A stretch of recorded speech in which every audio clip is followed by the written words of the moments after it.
जो भी हिंदुस्तान के गरीब लोगों को मिला है, आजादी के बाद जो भी आपको मिला, चाहे वो आपका जल हो, जंगल हो, जमीन हो, पब्लिक सेक्टर हो, रिजर्वेशन हो, मनरेगा हो, जो भी आपको मिलता है वो संविधान आपको देता है।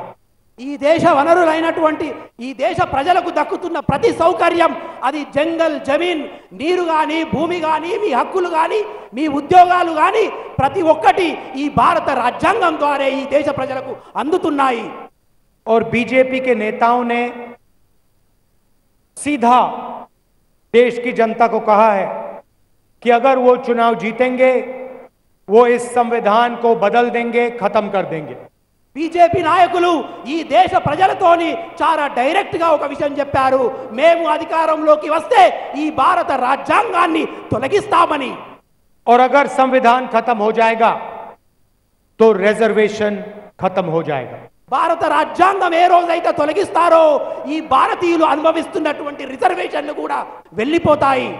बीजेपी चाहती है कि पिछड़ा वर्ग, दलित वर्ग, आदिवासी वर्ग आगे ना बढ़े, पिछड़ा रहे।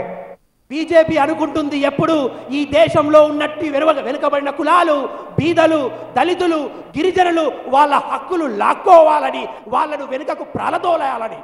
पूरा का पूरा काम वो 22-25 अरबपतियों के लिए करते हैं। వారి యొక్క ప్రయత్నం ఎప్పుడు ఈ భారతదేశంలో ఉన్నటువంటి కొంతమంది ధనికులకు మాత్రమే వాళ్ళ ప్రయత్నాలు జరుగుతూ ఉంటాయి। 22-25 लोगों का नरेंद्र मोदी जी ने 16 लाख करोड़ रुपया कर्जा माफ किया है। ఈ దేశంలో ఉన్నటువంటి ధనికుల కోసం దాదాపు 16 లక్షల కోట్ల రూపాయలు నరేంద్ర మోడీ గారు దారాదత్తం చేశారు। 16 लाख करोड़ रुपए मतलब 24 साल का मनरेगा का पैसा नरेंद्र मोदी जी ने 22 लोगों को दिया।